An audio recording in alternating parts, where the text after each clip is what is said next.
Ada ya. Ibu di sini saya akan mengajarkan Ibu bagaimana cara menggunakan bentuk efektif yang bertujuan untuk mengeluarkan dana atau itu yang ada di sini. Apakah Ibu bersedia? Ibu, pertama saya akan mencontohkannya terlebih dahulu ya. Pertama tarik nafas. Lalu tarik nafas.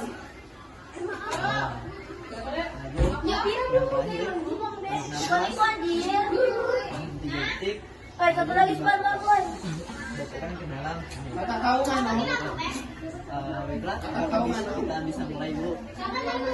Baiklah, pertama tarik nafas.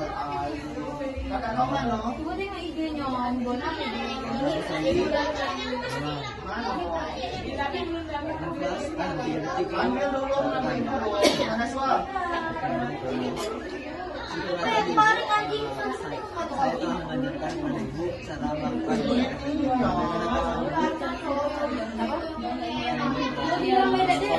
memerlukan saya